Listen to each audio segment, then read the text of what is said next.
The alarm clock screamed at 5:47 a.m., 3 minutes before it was supposed to. Marcus Thompson rolled over in his narrow bed, his shoulder protesting against the cheap mattress springs that had given up supporting anything years ago. The apartment. Walls were thin enough that he could hear Mrs. Rodriguez next door was already starting her morning routine. The familiar sounds of running water and cabinet doors, closing mixing with the distant hum of traffic from Interstate 35 that never seemed to sleep. Before we jump back in, tell us where you're tuning in from, and if this story touches you, make sure you're subscribed, because tomorrow I've saved something extra special for you. Marcus sat up slowly, running his hands through hair that desperately needed a cut he couldn't afford. At 34, he looked like a man who had been carrying the weight of the world on his shoulders for far too long. The mirror in his tiny bathroom reflected back tired eyes and a face that had aged beyond its years, marked by the kind of exhaustion that came from constantly worrying about tomorrow while barely surviving today. The shower water took 5 minutes to warm up, and even then, it was lukewarm at best.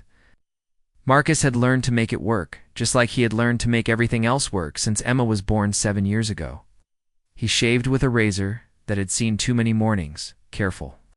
Around the small scar on his chin from a construction accident 2 years back, the hot water lasted exactly 4 minutes, which was enough time to wash his hair and scrub away the previous day's sweat and sawdust. Down the narrow hallway, past the living room where his fold-out couch served as both seating and his bed, Marcus knocked gently on the door, decorated with crayon drawings of horses and rainbows. Emma had always loved horses, even though she had never seen one in person. The closest she had come was the carousel at the county fair last summer, and even that had been a stretch on their budget. "Morning, sunshine," he whispered, pushing the door open to find Emma already awake. Sitting up in her bed with her stuffed elephant clutched against her chest, Mr. Peanuts had been her constant companion since she was 3. A birthday gift from her grandmother before cancer had taken her away 2 years ago. "Is it a workday, Daddy?" Emma asked, her voice still thick with sleep. She had learned to ask this question because workdays meant different things. Sometimes it meant Marcus would be gone for 10 hours, sometimes 12, sometimes longer if the overtime was available. Emma had learned to read the signs, to know when money was tight by the way her father's jaw would clench when he looked at the bills spread across their small kitchen table. "It's a workday, baby girl," Marcus confirmed, sitting on the edge of her bed.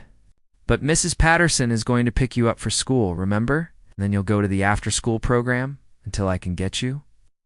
Emma nodded, but Marcus could see the disappointment in her eyes. She was 7, but she was old enough to understand that other kids got picked up by their parents, that other kids had 2 parents who took turns with school pickup and bedtime stories. She never complained, never asked why it was just the 2 of them. But Marcus could see the questions in her eyes sometimes. The morning routine was well rehearsed.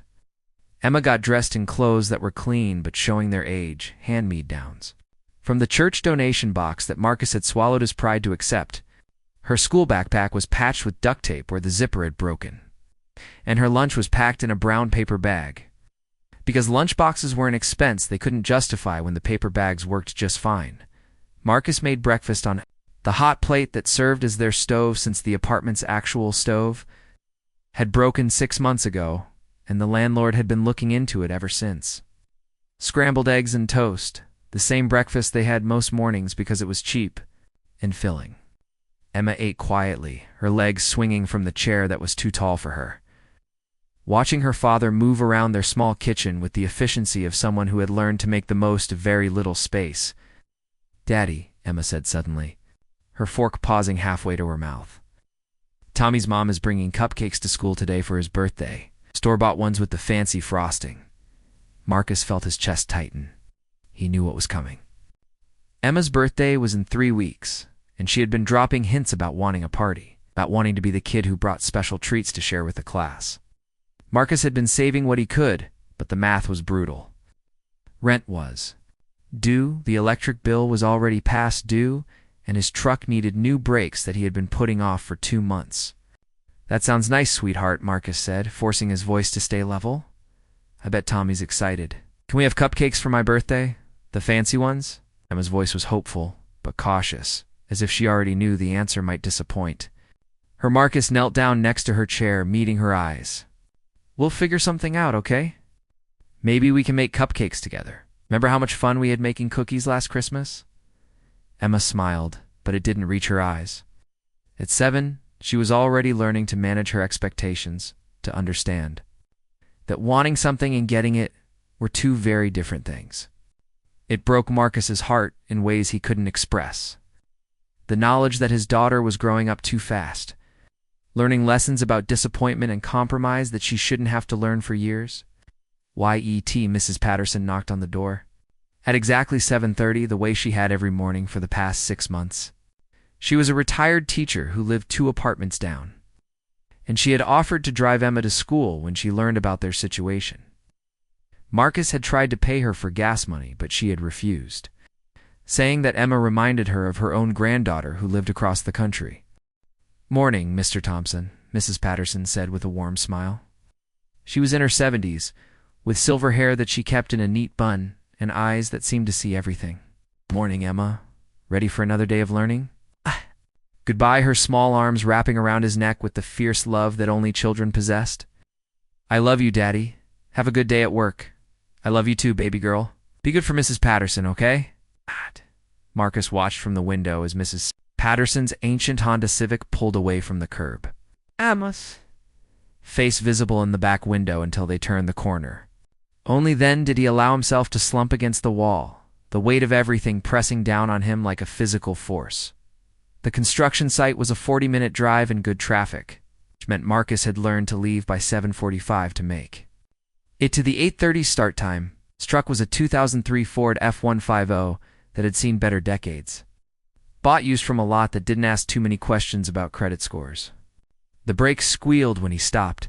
The air conditioning had given up the ghost last summer, and the radio only picked up 2 stations clearly. But it got him to work and back, and that was all that mattered. Marcus had been working construction for 12 years, ever since Emma's mother had left them when Emma was barely 6 months old. Sarah had been 19 when Emma was born, and Marcus had been 27, and they had both been completely unprepared for the reality of parenthood. But where Marcus had found strength he didn't know he possessed, Sarah had found only overwhelming fear and resentment. "I can't do this," she had said one morning, her suitcase already packed and sitting by the door. "I'm not ready to be a mother. Not ready for any of this." Marcus had begged her to stay, had promised they could figure it out together, but Sarah had already made up her mind. She left a note saying she would send money when she could, but in 7 years, Marcus had received exactly 3 checks, totaling less than $500. He had stopped expecting anything from her years ago. Had stopped Emma from asking about her mother by simply never mentioning her unless Emma brought it up first. The work was hard. Physical labor that left Marcus's muscles aching and his hands raw despite the gloves he wore. He was part of a crew that built commercial buildings, office complexes, and shopping centers that he would never be able to afford to shop in. The irony wasn't lost on him, spending his days creating spaces for people who made more in a month than he made in a year. His foreman, Tony Rodriguez, was a good man who had worked his way up from where Marcus was now. Tony had a wife and 3 kids, a house in the suburbs, and a truck that didn't sound like it was about to die every time he started it. He was also the kind of man who understood that sometimes life threw punches that knocked you down, and that getting back up was harder when you were doing it alone. "You okay, Marcus?" Tony asked during the morning break, settling down next to him on a stack of lumber. "You look like you didn't sleep much." Marcus shrugged, unwrapping the sandwich he had packed for lunch. Peanut butter and jelly, the same. Lunch he had eaten for most of the past 7 years because it was cheap and didn't require refrigeration. Emma's birthday is coming up. She's trying to figure out how to make it special without breaking the bank. Tony nodded, understanding the weight of that statement. Kids don't need to be expensive to feel special. They just need to know you care. "No," Marcus said, but his voice carried the exhaustion of a man who had been trying to be enough for too long. "It's just hard sometimes, you know. She sees what other kids have, what other families can do. I don't want her to feel like she's missing out because of me." You're a good father, Marcus. Emma's lucky to have you.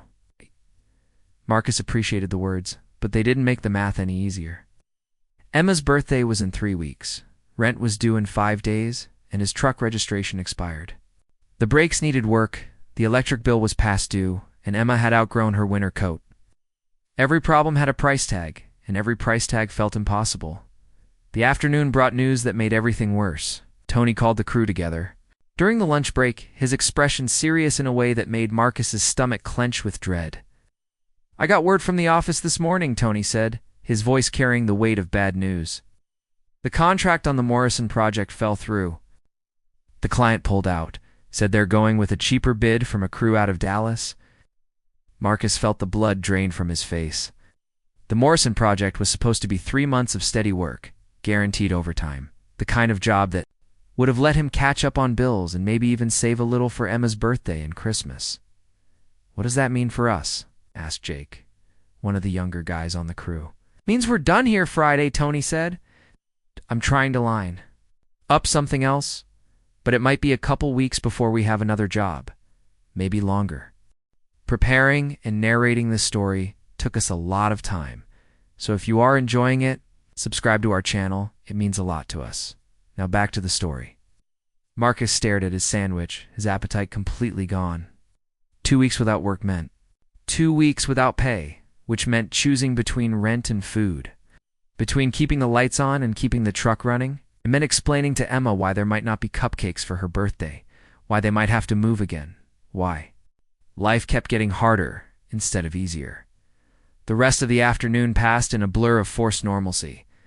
Marcus worked with the same steady focus he always brought to the job, but his mind was racing through possibilities, trying to find a solution that didn't exist. He could pick up odd jobs, maybe some weekend work, but it wouldn't be enough to cover everything. It was never enough. The drive home took longer than usual, not because of traffic, but because Marcus found himself taking the long way, delaying the moment when he would have to face Emma and pretend that everything was fine. He had gotten good at pretending, at putting on a smile and acting like he wasn't constantly worried about money, about the future, about whether he was enough for the little girl who depended on him for everything. Emma was waiting at the window when he pulled up, her face lighting up with the kind of pure joy that reminded Marcus why he kept fighting, why he got up every morning and faced another day of uncertainty. She ran to the door as soon as she heard his footsteps on the stairs, throwing herself into his arms with the complete trust that only children possessed. "Daddy, Mrs. Patterson made cookies today and she gave me one to bring home for you."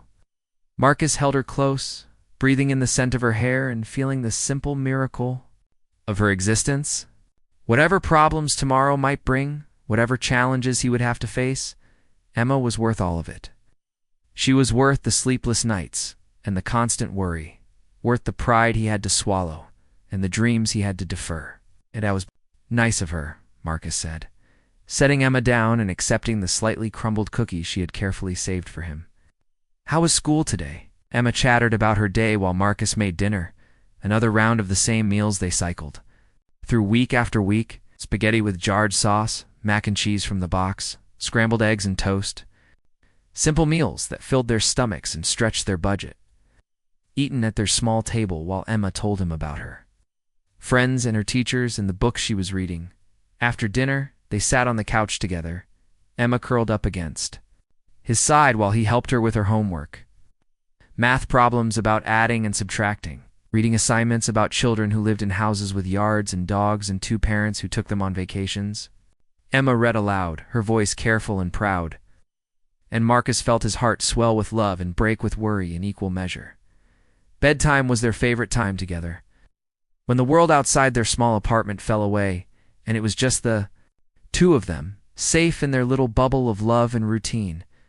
Marcus read Emma a story from one of the library books they checked out every week, his voice soft and warm as he brought the characters to life. Emma listened with the intense concentration of a child who had learned to treasure these moments, who understood without being told that this was when her father was completely hers. "Daddy," Emma said, as Marcus tucked her in, arranging Mr. Peanuts just the way she liked him. "Are you worried about something?" Marcus felt his chest tighten. Emma was too young to have to worry about adult problems, too young to have learned, to read the signs of stress and anxiety that he tried so hard to hide from her. "Why do you ask, sweetheart?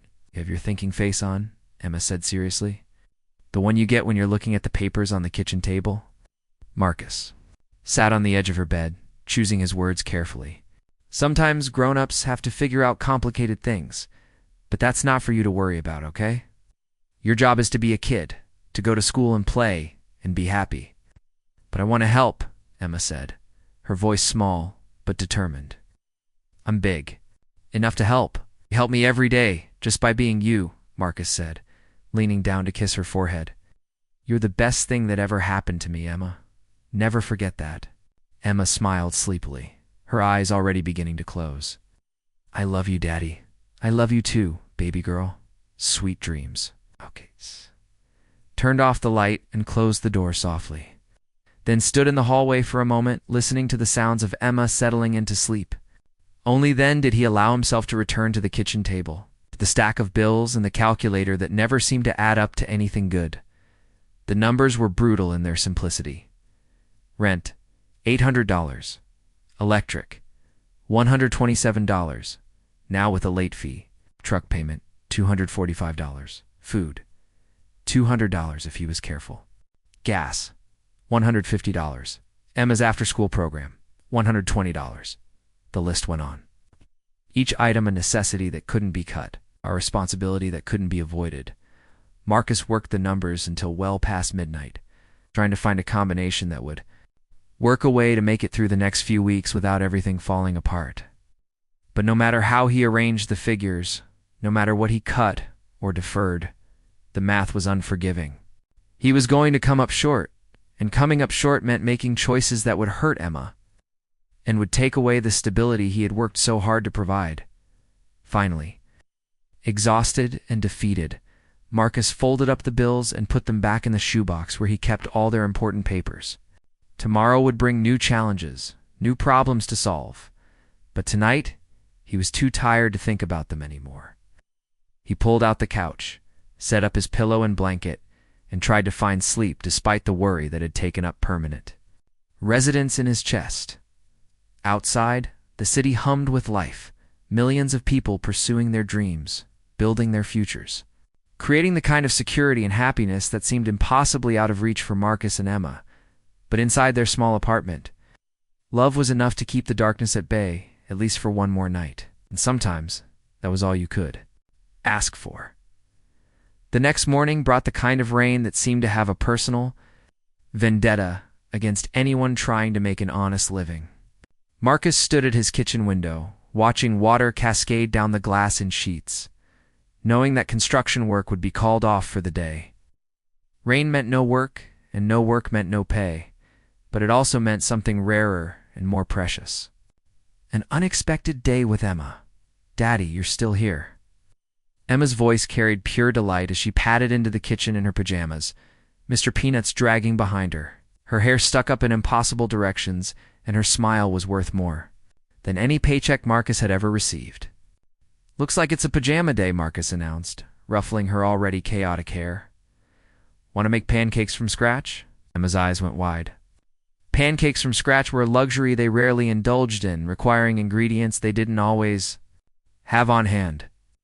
But Marcus had been saving a small container of real maple syrup for a special occasion, hidden behind the expired condiments in their refrigerator, and losing a day's work seemed like reason enough to celebrate what they did have. They spent the morning in their tiny kitchen, Emma standing on a chair beside the counter, carefully measuring flour while Marcus cracked eggs into a bowl that had seen better decades. She was meticulous in the way that only children could be, her tongue poking out in concentration as she leveled each measuring cup with the precision of a scientist. "Tell me about when you were little, Daddy," Emma said as she stirred the batter, sending small puffs of flour into the air. This was one of her favorite requests, and Marcus had learned that his childhood stories were precious to her. Windows into a world where he had once been small and uncertain too. "When I was your age, I lived with Grandma and Grandpa in a house that had a big backyard," Marcus began, flipping the first pancake with theatrical flair that made Emma giggle. "Grandpa had this old tool shed where he taught me how to fix things. I wasn't very good at first. What did you break?" Emma asked. delighted by the possibility of her father making mistakes. "Oh, everything," Marcus laughed. "I tried to fix Grandma's toaster once and somehow made it launch bread across the kitchen." Grandpa found a piece of toast stuck to the ceiling 3 days later. Emma dissolved into giggles, and Marcus felt that familiar warmth that came from making his daughter happy. These moments were what kept him going through the difficult times, the reminder that being Emma's father was the most important job he would ever have, even if it didn't come with a steady paycheck. After breakfast, they built a fort in the living room using every pillow, blanket, and cushion in their small apartment. Marcus draped sheets over chairs and secured them with books, creating an elaborate castle that transformed their modest space into something magical. Emma disappeared inside with a flashlight and her favorite books, emerging periodically to request structural improvements or to share important discoveries she had made in her fortress. The rain continued through the afternoon, and Marcus found himself doing something he rarely had time for, simply existing in the moment with his daughter. They played board games with missing pieces, did puzzles on the coffee table, and had elaborate tea parties where Mr. Peanuts was the guest of honor, and Marcus had to speak in a British accent that made Emma collapse with laughter. But even in these perfect moments, Marcus couldn't entirely escape the weight of their situation. When Emma was absorbed in coloring, he found himself mentally calculating how many days of lost work they could absorb before everything started falling apart. The math was always unforgiving, always urgent, always pressing against the edges of even their happiest times. "Daddy, look," Emma said, holding up her latest artwork. She had drawn their family, 2 stick figures holding hands in front of a house that looked nothing like their apartment. The house in her drawing had a garden, a dog, and windows that sparkled with yellow crayon sunshine. "That's beautiful, sweetheart," Marcus said, and meant it. "Tell me about your picture." "That's us," Emma pointed to the taller stick figure. "And that's our house when we don't have to worry anymore." The innocent honesty of her statement hit Marcus like a physical blow. At 7 years old, Emma already understood that worry was a constant presence in their lives, something that colored their decisions and limited their possibilities. She had drawn a world where worry didn't exist, where they lived in a house, with a garden and enough space for a dog. And the fact that she saw this as fantasy rather than possibility broke something inside Marcus's chest. "What would we name our dog?" Marcus asked, sitting beside her on the floor. Buddy, Emma said without hesitation. "It would be brown and white, and he would sleep at the foot of my bed, and he would walk with me to school every morning." "That sounds perfect," Marcus said, wrapping his arm around her small shoulders. "Maybe someday. Do you think we'll ever not have to worry, Daddy?" The question hung in the air between them, heavy with all the things Emma was too young to understand, but old enough to sense. Marcus chose his words carefully, wanting to give her hope without making promises he might not be able to keep. "I think worries just love wearing a different coat," he said finally. "I worry because I love you so much that I want everything to be perfect for you. But you know what I've learned?" "What?" "The most important things can't be bought or worried about, like how much we love each other or how safe you feel when I tuck you in at night, or how proud I am of you every single day." Emma considered this with the seriousness that children brought to philosophical discussions. "But it would be nice to not worry about money, right?" "It would be nice," Marcus agreed. "But even if we had all the money in the world, I would still worry about you because that's what daddies do. We worry because we care." That evening, as the rain finally began to ease, Marcus discovered something that would change everything, though he had no way of knowing it at the time. While Emma was in the bathroom brushing her teeth, he checked their mailbox and found an envelope with no return address. His name written in careful block letters across the front. Inside was a $100 bill and a note written in the same careful handwriting. For Emma's birthday. From someone who believes good fathers deserve good things. Marcus stared at the money and the note, his hands trembling slightly. $100 was groceries for 2 weeks, or Emma's after-school program for most of the month, or the beginning of what he would need for her birthday party. But more than the money was the knowledge that someone had noticed. Someone had seen him struggling and had chosen to help without expecting anything in return. He looked around the empty hallway, wondering if one of his neighbors had left the gift, but the building was quiet, except for the sound of Mrs. Rodriguez's television through the thin walls. Whoever had left the money had done so anonymously, without wanting credit or recognition, simply because they thought Emma deserved a good birthday. "Daddy, what's that?" Emma asked, appearing in the doorway with toothpaste still on her chin. Marcus quickly folded the note and slipped it into his pocket. But he held up the $100 bill with a smile that felt more genuine than any he had managed in weeks. "This, my beautiful girl, is how we're going to make your birthday absolutely perfect." Emma's eyes went wide, and she launched herself into his arms with a kind of enthusiasm that only children possessed. "Really? Can we get the fancy cupcakes? The ones with the rainbow frosting? You can get whatever kind of cupcakes you want," Marcus said, spinning her around in the narrow hallway. "And maybe even some decorations, and definitely some birthday magic." Later that night, after Emma had fallen asleep clutching the birthday plans they had made together, Marcus sat on his fold-out couch and read the note again.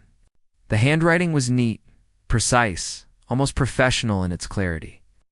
But it was the message that stayed with him, from someone who believes good fathers deserve good things. Someone had been watching him, had seen him with Emma, had witnessed the daily struggle and the daily love that defined their lives.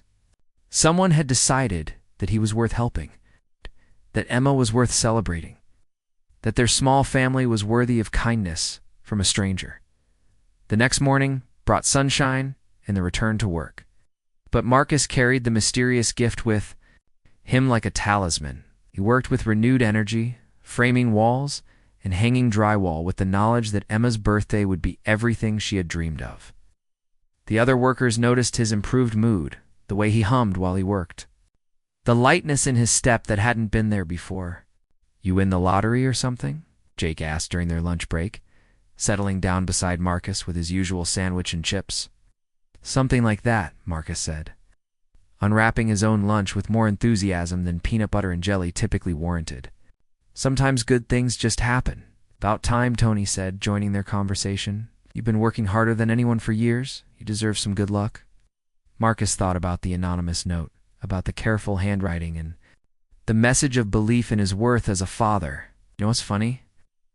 I've been so focused on all the things I can't give Emma that I forgot about all the things I do give her." "Like what?" Jake asked. "Security, love. The knowledge that she's the most important thing in my world. A father who shows up every day, who keeps his promises, who would do anything to protect her." "Ach." Marcus paused, realizing these truths as he spoke them. "I may not be able to buy her everything she wants, but I can make sure she never doubts how much she's loved." "That's worth more than money," Tony said quietly. "My dad had plenty of money, but he was never around. I would have traded all of it for a father who actually wanted to spend time with me." That afternoon, Marcus made a decision that would prove more significant than he could have imagined. Instead of going straight home after work, he stopped at the grocery store to buy ingredients for Emma's birthday cake. Not a mix from a box, but a real cake made from scratch, the kind his own mother had made for his birthdays when he was Emma's age. The grocery store was crowded with the usual after-work rush. Families picking up dinner ingredients and workers grabbing quick meals. Before heading home, Marcus moved through the aisles methodically, gathering flour, sugar, eggs, and real vanilla extract. The total came to more than he usually spent on groceries in a week, but the anonymous gift made it possible. And the look on Emma's face would make it worthwhile. As he loaded his groceries into his truck, Marcus noticed an elderly man struggling with a heavy bag of dog food near the store entrance. The man was probably in his 70s, wearing a veteran's cap and moving with the careful deliberation of someone whose body had served him well, but was now betraying him in small, daily ways. Without thinking, Marcus approached the man. "Excuse me, sir, can I help you with that?" The man looked up, his eyes sharp despite his physical frailty. "That's kind of you, son, but I can manage." "I'm sure you can," Marcus said with a smile, "but I'm headed to the parking lot anyway. Might as well help a fellow out." The man studied Marcus for a moment, then nodded. "That's very decent of you. My truck's the blue Ford over there." As they walked together, the man introduced himself as Frank Martinez, a retired Marine who lived alone with his German Shepherd, Duke. "Duke's getting old like me," Frank explained, "but he still eats like he's preparing for combat." Marcus helped Frank load the dog food into his truck, then found himself lingering in conversation. There was something about Frank that reminded him of his own grandfather. Quiet dignity and strength that came from a lifetime of service and sacrifice. "You know," Frank said as they finished, "you remind me of my grandson. He's about your age, lives out in California with his family. Good man like yourself." "Thank you, sir. That means a lot. Can I ask you something, son?" Frank's voice carried the weight of genuine curiosity. "What made you stop to help an old man you've never met?" Marcus considered the question, thinking about the anonymous gift, about Emma's drawing of their worry-free future, about all the small kindnesses that had shaped his life. "I guess I believe that we're all connected somehow," Marcus said finally. "That the kindness we show to others somehow comes back to us when we need it most. Maybe not directly, maybe not right away, but it comes back." Frank nodded slowly, his weathered face creasing into a smile. "That's a good philosophy, son. The world would be a better place if more people thought like you." As Marcus drove home, he thought about the day's small interactions, Emma's laughter over pancakes, the anonymous gift that had made her birthday possible, Frank's quiet gratitude for a simple act of help. Each moment seemed connected to the others, part of a larger pattern of kindness and care that made their struggles feel more manageable. Emma was waiting at the window when he pulled up, her face lighting up when she saw the grocery bags in his hands. "Did you get the cake stuff, Daddy?" "I got everything we need to make the best birthday cake in the world," Marcus announced, letting her help carry the lighter bags upstairs. That evening, they spent hours in their tiny kitchen, measuring and mixing and making a mess that would take longer to clean up than the cake took to bake.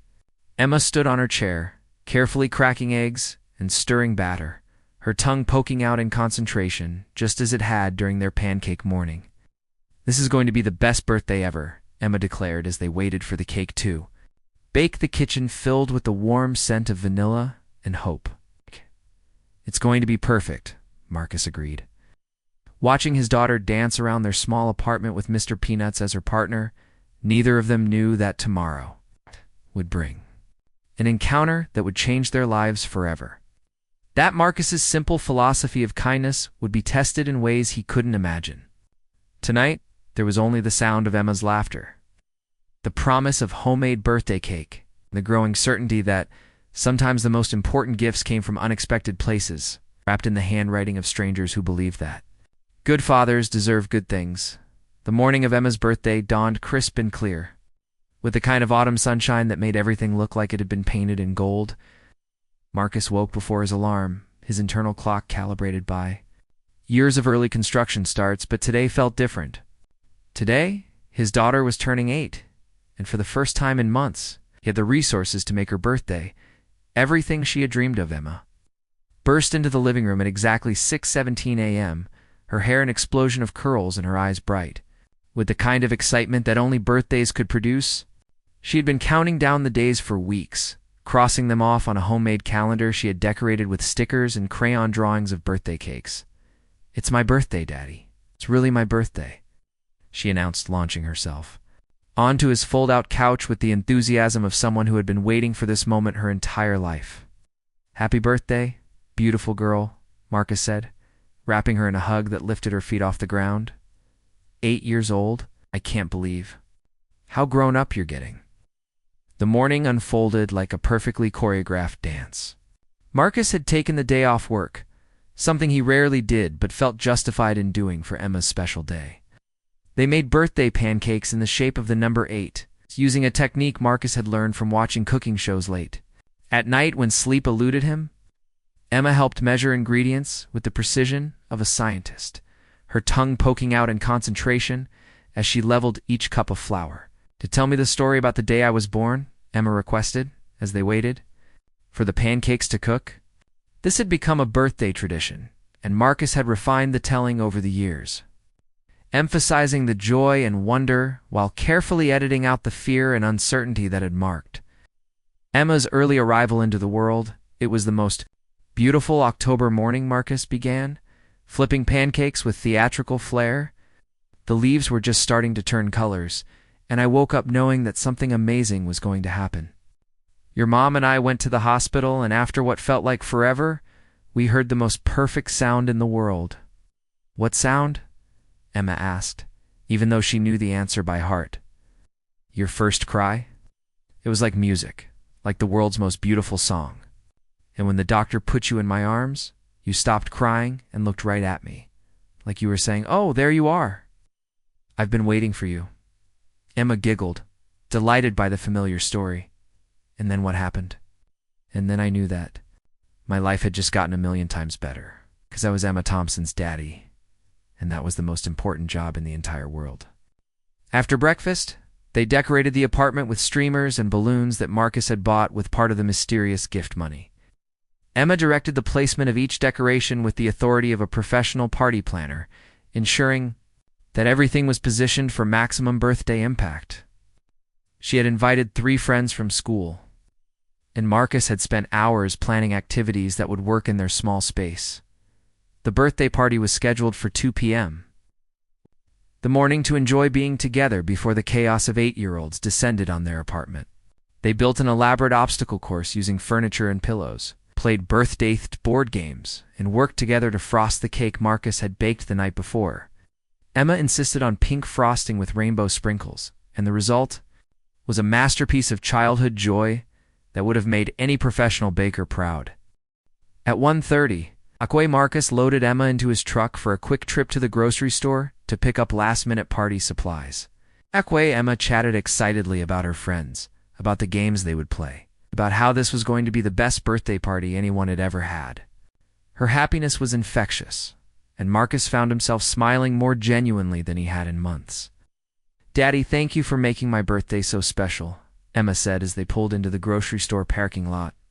"I know it costs money, and I know money is hard sometimes." Marcus felt his throat tighten with emotion.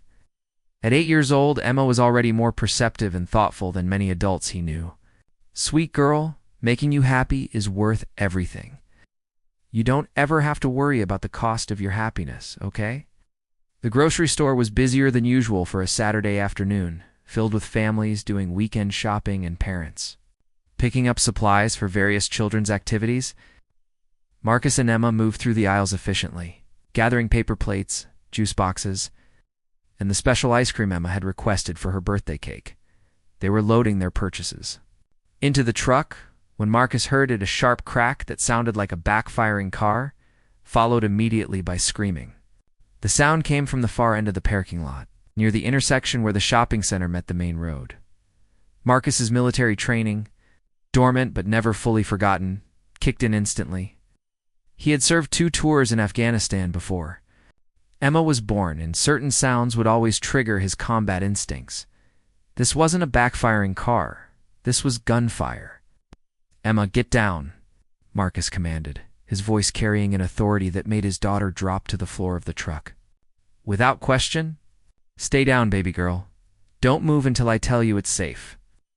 Marcus peered over the hood of his truck, scanning the parking lot for the source of danger. Near the main road, he could see a black sedan with its doors open, and what appeared to be 2 men in dark clothing moving with military precision toward the shopping center. Between them and the store entrance, a woman in business attire was on the ground, clearly injured. Trying to crawl behind a parked car, everything in Marcus's paternal instincts screamed at him to stay with Emma, to protect his daughter above all else. But everything in his moral code demanded that he help the injured woman, that he'd not stand by while someone was in danger. The 2 impulses warred within him, creating a moment of paralysis that felt like an eternity but lasted only seconds. 80. "What's happening?" Emma's voice was small and frightened from the floor of the truck. "There's been an accident, sweetheart. Need you to stay exactly where you are, okay? Can you do that for me? You going to help?" Emma asked, because even at 8 she understood that helping people in trouble was what her father did. Marcus looked at his daughter, crouched on the floor of their old truck, trust and fear warring in her eyes. He looked at the woman crawling desperately toward cover, blood visible on her white blouse. He thought about the anonymous gift, about Frank Martinez and the dog food, about his grandfather's tool shed, and the lessons about doing what was right, even when it was difficult. "Yes, baby girl, I'm going to help. But I need you to promise me something. No matter what happens, You stay in this truck. If I'm not back in 5 minutes, you call 911 on my phone and tell them where we are. Can you do that? Emma nodded solemnly, and Marcus handed her his cell phone. I love you, Emma, more than the whole world. I love you too, Daddy. Be careful. Marcus kissed the top of her head, then quietly opened the truck door and began moving toward the injured woman, using parked cars as cover. His military training took over, his movements automatic and efficient as he assessed the situation. The two men in black were systematic in their approach, clearly professionals, and they were moving toward the woman with deadly intent. The woman had managed to crawl behind a silver minivan.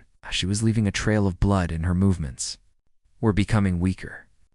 Marcus could see that she had been shot in the shoulder and possibly the leg, and she was going into shock without immediate medical attention. She would likely bleed out within minutes.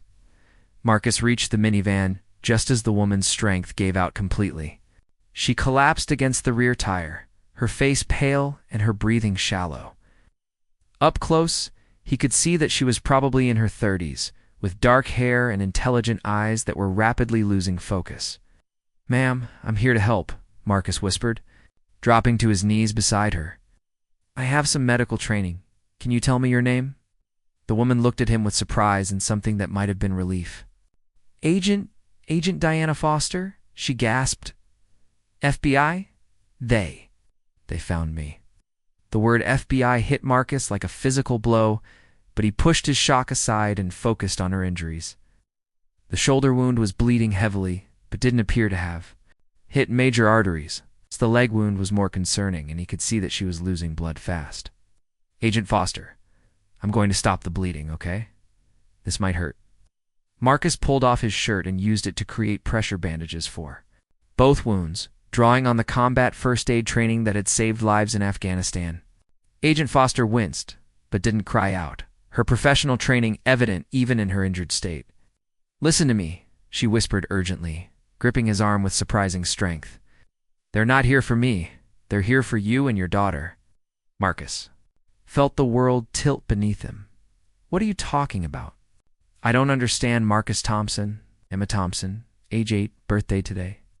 You live at 1247 Maple Street, apartment 3B. Your daughter attends Lincoln Elementary School." Agent Foster's voice was getting weaker, but her words were precise. "I've been watching you for 3 weeks. Why? What do you want with us?" Agent Foster struggled to reach inside her jacket, pulling out a badge and what appeared to be a folded document. "Your father, ... your biological father. He wasn't who you thought he was." Marcus stared at her, confusion and fear warring in his mind. "My father died when I was 5. Car accident." "No," Agent Foster said, blood trickling from the corner of her mouth. "David Chen. That was his cover name. His real name was David Richardson, and he was one of ours. Deep cover for 15 years, investigating a human trafficking organization called the Crimson Network." The names meant nothing to Marcus, but the fear in Agent Foster's eyes was communicating more than her words. "I don't understand what this has to do with me and Emma." He had evidence. Financial records, photographs, names of high-level officials involved in the network. Before he died, he hid the evidence and left clues for you to find it someday. That's impossible. I was 5 years old when he died. He wouldn't leave clues for a 5-year-old. Agent Foster coughed and Marcus saw more blood. Not for a 5-year-old. For the man you would become. He knew they would eventually figure out who he was, knew they would come for him. But he also knew that someday his son might be the only one who could bring them down. Marcus heard footsteps approaching and realized they were running out of time. "Where is this evidence supposed to be?" "The music box. Your father's music box that plays You Are My Sunshine. Emma has it." Marcus felt his blood turn to ice. Emma did have a music box, an antique that had belonged to his father. She kept it on her dresser and wound it up every night before bed, listening to the tinny melody as she fell asleep. He had never thought to examine it closely, had simply treasured it as one of the few mementos he had of his father. "They know about the music box," Agent Foster continued, her voice barely audible now. "They've been tracking anyone connected to David Richardson for years. They found you 3 weeks ago. Why didn't you arrest me?" You thought I had evidence of criminal activity because you don't know you have it, because we needed to use you as bait to draw them out. Agent Foster's admission carried a weight of guilt that was evident even through her pain. I'm sorry, Marcus. I've been watching you and Emma, getting to know you, and you're good people. You don't deserve this. The footsteps were getting closer, and Marcus realized he had to make a choice. He could try to get Agent Foster to safety, or he could get back to Emma before the men in black reached their truck. He couldn't do both. The anonymous gift, he said suddenly.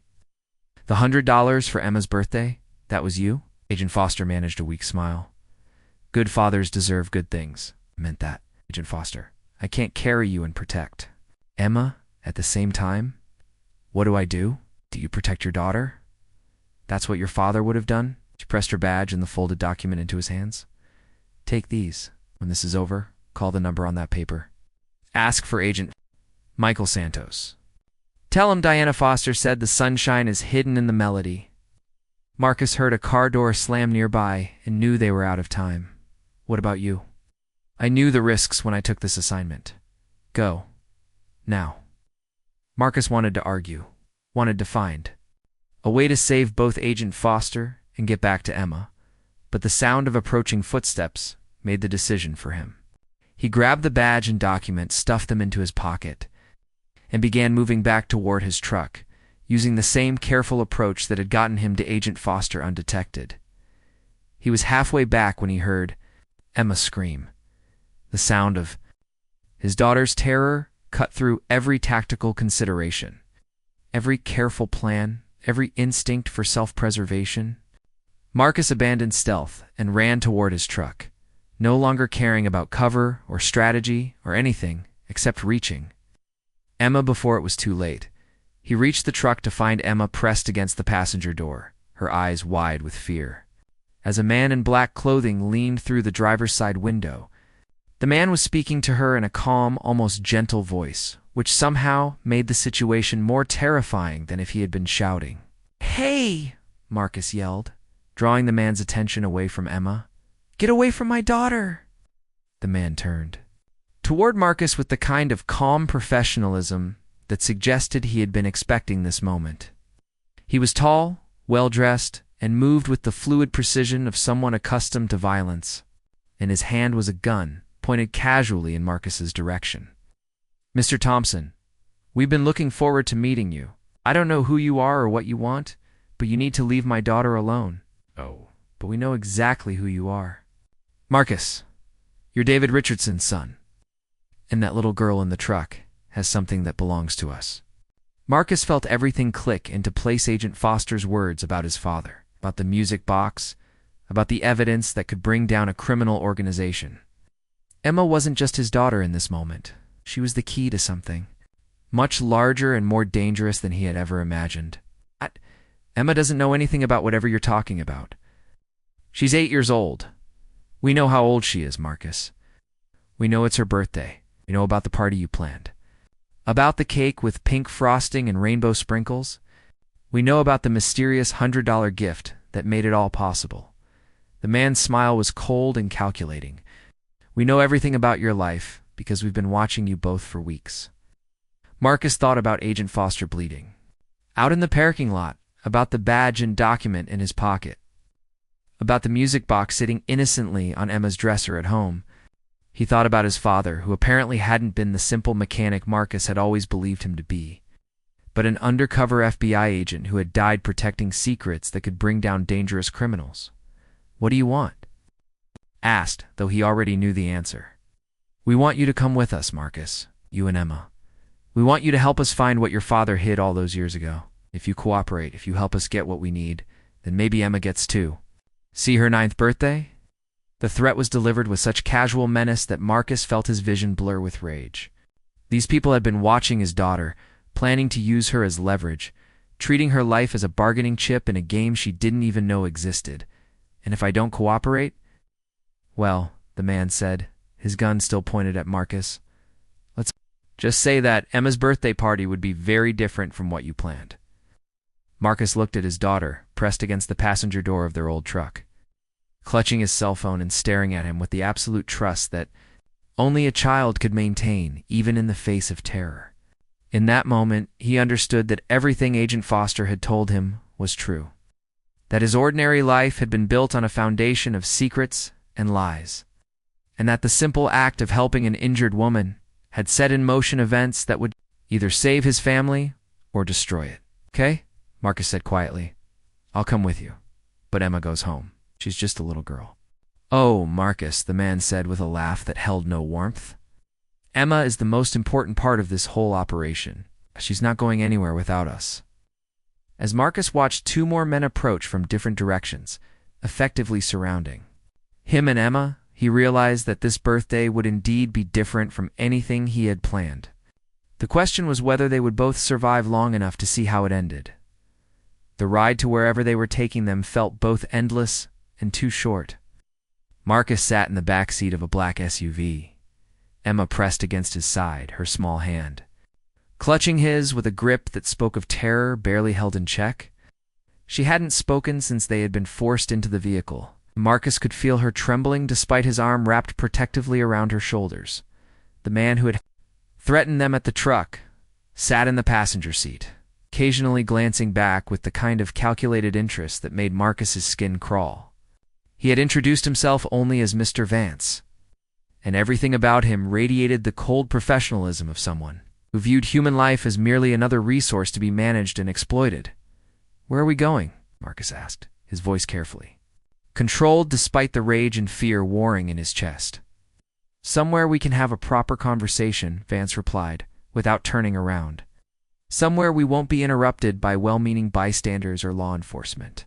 The driver, a younger man with military bearing, navigated through increasingly unfamiliar neighborhoods, taking routes that seemed designed to confuse rather than reach a destination efficiently. Marcus tried to memorize the turns, the street, signs, anything that might help him understand where they were being taken. But the deliberate complexity of their route made it nearly impossible. Emma shifted against his side, and Marcus felt her slip something small into his pocket. When he glanced down, he saw that she had managed to keep his cell phone hidden from their captors, pressing it into his jacket with the stealth that only children seemed capable of in crisis situations. He squeezed her hand gently, letting her know he understood, and began calculating whether there would be any opportunity to use it. "Daddy," Emma whispered so quietly that only he could hear, "are these the bad guys from your army stories?" Marcus had told Emma carefully edited versions of his military service, focusing on helping people and building infrastructure rather than the violence and danger that had been constant companions during his tours. But she was perceptive enough to understand that there were threats in the world that required brave people to stand against them. "Yeah, sweetheart," he whispered back. "But remember what I always tell you about bad guys?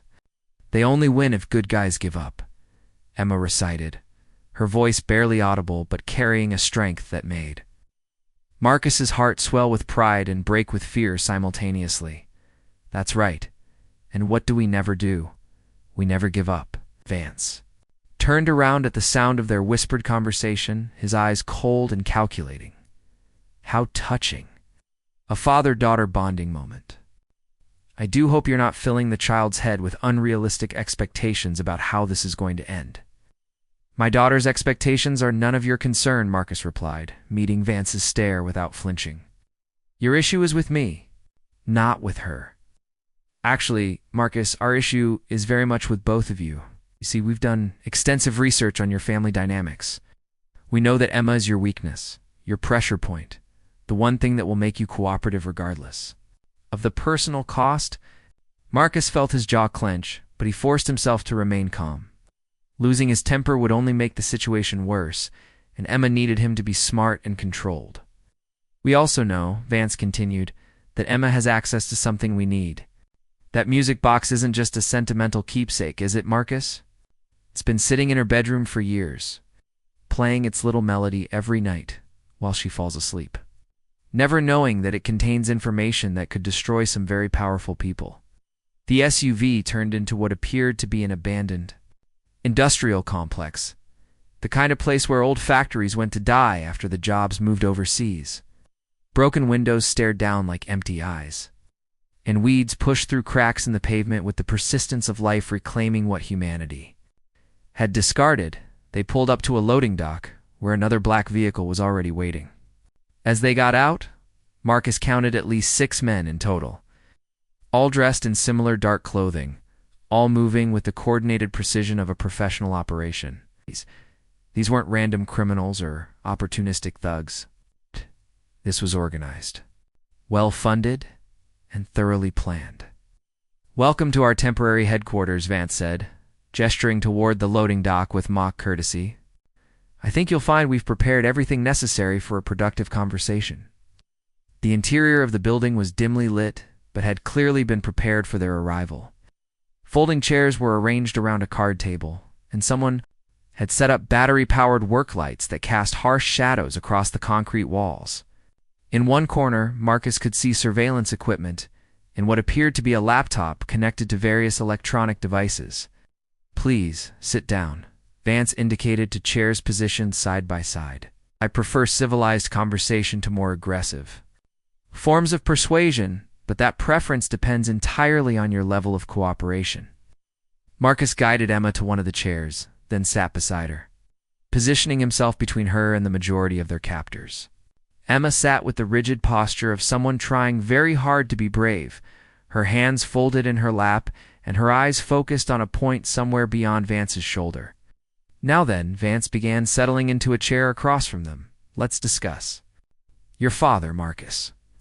David Richardson was a very talented agent and a very problematic enemy.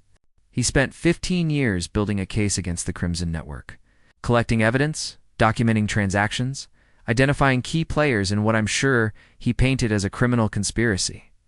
"You're admitting to criminal activity?" Marcus asked. Vance laughed, a sound devoid of any real humor. "I'm admitting to business activities that some narrow-minded law enforcement officials chose to characterize as criminal. The Crimson Network provides services that certain governments and corporations find valuable. We facilitate the movement of resources, both human and material, across international boundaries. We connect supply with demand in markets that traditional channels can't or won't serve." "Human trafficking," Marcus said flatly. "You're talking about human trafficking. Such ugly terminology, Marcus. I prefer to think of ourselves as providing opportunities for economic advancement in regions where such opportunities are limited." Emma shifted in her chair. Marcus could see that she was listening to every word despite the adult's assumption that she wouldn't understand the implications. He needed to find a way to get her away from this conversation, away from these people, before she heard things that would traumatize her for life. "What does any of this have to do with my daughter?" Marcus asked. "She's 8 years old. She doesn't know anything about my father's work or your organization or any of this." "Ah, but she does know something very important, doesn't she? Knows where the music box is. She knows how to open it. And she trusts you enough to help us access whatever your father hid inside it." Vance pulled out a tablet and began scrolling through what appeared to be surveillance photos. "We've been watching your apartment for weeks, Marcus. We know Emma's routines, her favorite foods, her bedtime rituals. We know she winds up that music box every single night and listens to You Are My Sunshine as she falls asleep." The photos on the tablet showed their apartment from multiple angles, images taken through windows with telephoto lenses. Marcus could see pictures of Emma getting ready for school, of himself leaving for work, of their evening routines and weekend activities. The invasion of privacy was complete and violating, but more than that, it represented weeks of planning. An observation that suggested these people had resources and patience that made them extremely dangerous. "We also know," Vance continued, "that the music box hasn't been opened or examined in years. Your father was clever enough to hide his evidence in plain sight, in something so innocuous and sentimental that no one would think to look inside it." Marcus thought about the music box, about Emma winding it up every night with the careful ritual of childhood routine. It was a simple wooden box with faded paint and a mechanism that had grown slightly unreliable with age. Sometimes it would play the entire melody. Sometimes it would wind down before finishing. But Emma loved it because it had belonged to her grandfather. The grandfather she had never met, but whose memory lived on in the stories Marcus told her. "Even if there is something hidden in the music box," Marcus said, "I'm not going to help you get it." and I'm certainly not going to involve my daughter in whatever this is."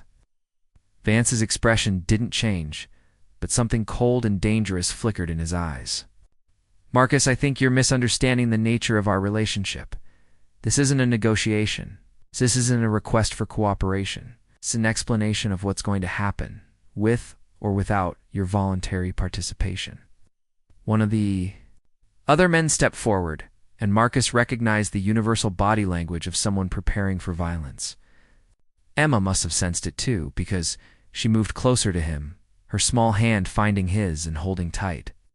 "However," Vance continued, "I do prefer cooperation when possible. It makes everything so much more pleasant for everyone involved, especially for 8-year-old girls who should be at birthday parties rather than adult conversations about national security." "What do you want from us?" Marcus asked, though he already knew the answer. "We want you to take us to your apartment, Marcus. We want you to retrieve the music box, and we want you to help us access whatever information your father hid inside it. In exchange, Emma gets to go home, gets to finish her birthday, gets to continue being a normal little girl who doesn't have to worry about the complicated adult world of international crime and federal investigations." The offer sounded reasonable, almost generous, but Marcus could hear the unspoken threats underlying every word. They weren't offering Emma safety. They were offering her a temporary reprieve contingent on his complete cooperation.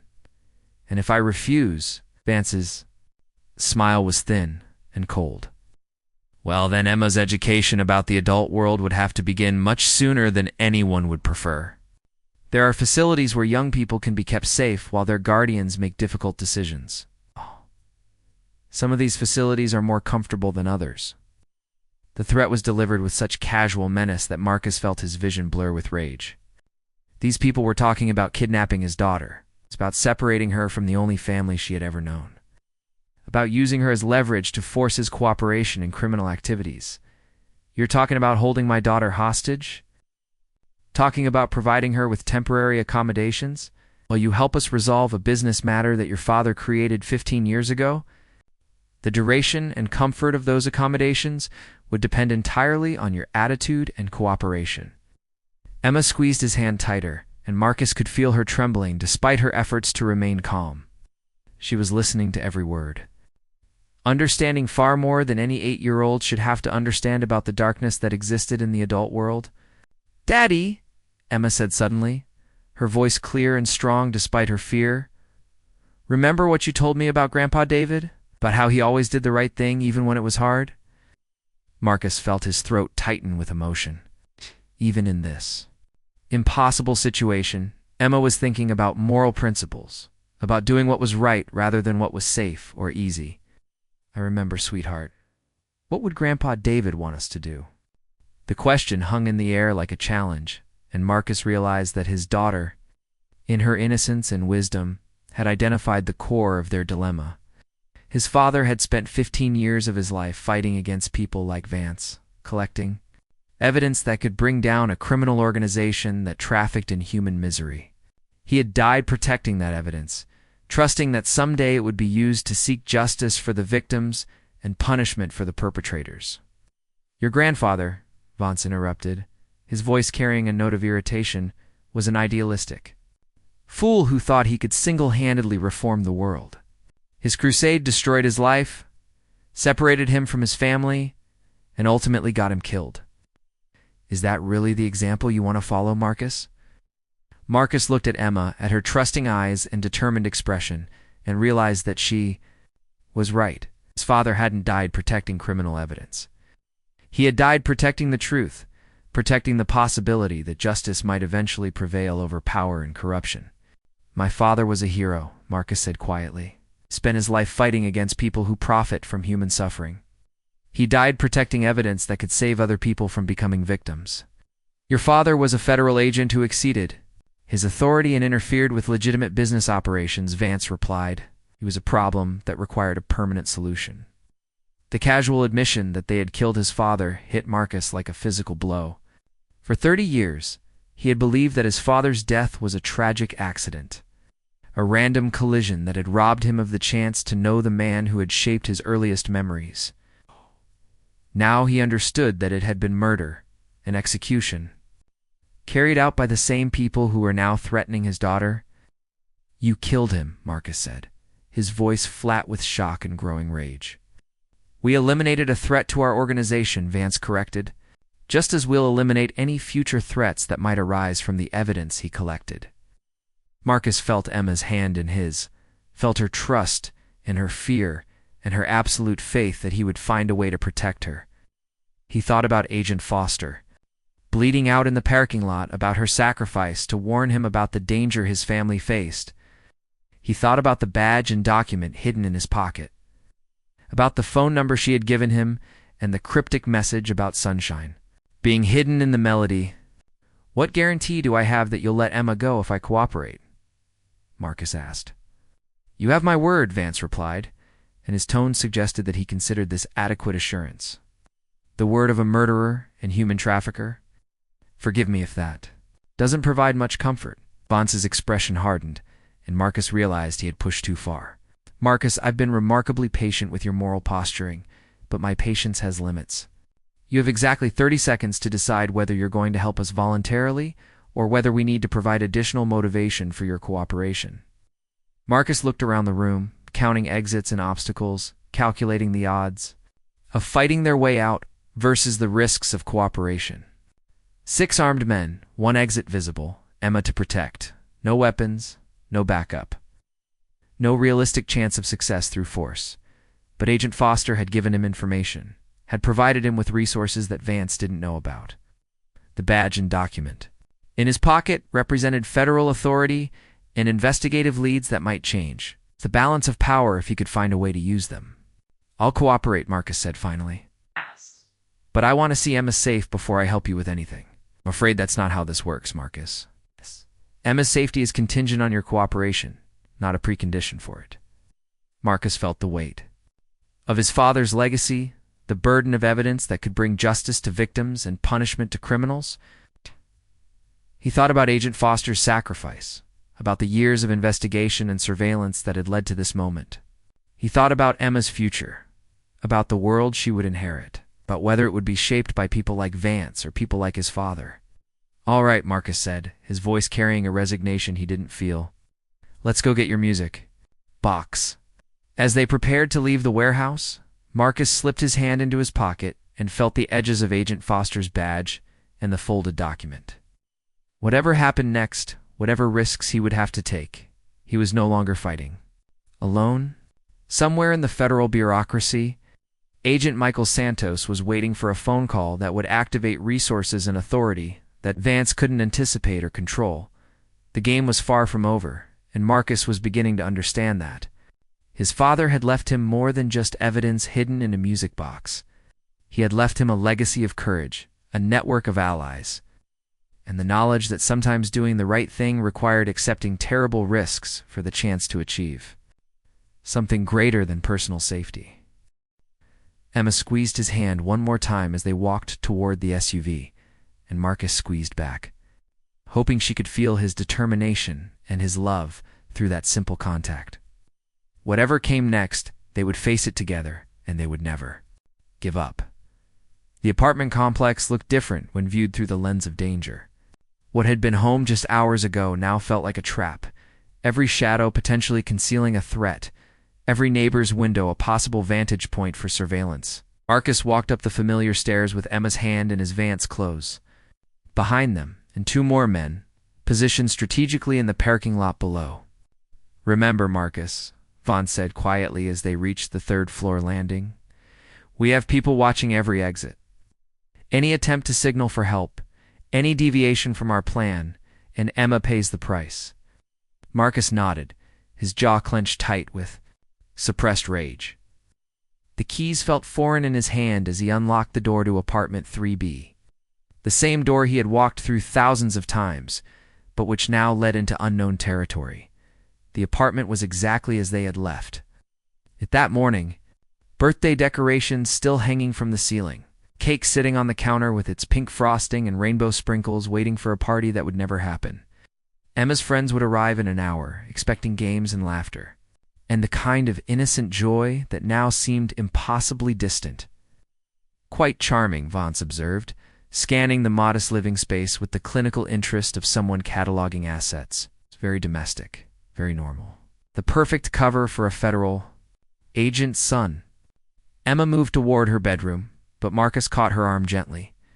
"Wait, sweetheart. Let me go first." He needed to think. He needed to find a way to turn this situation to their advantage. Agent Foster's badge and document were still hidden in his pocket, but he hadn't had an opportunity to examine them closely or contact the phone number she had given him.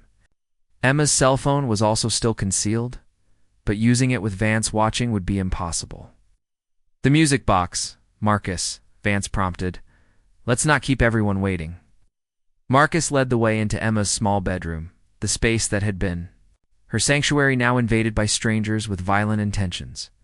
The music box sat on her dresser exactly where it always did, surrounded by her other treasures, a collection of smooth stones from their walks in the park, a bracelet made of colorful beads, a framed photo of Marcus pushing her on a swing.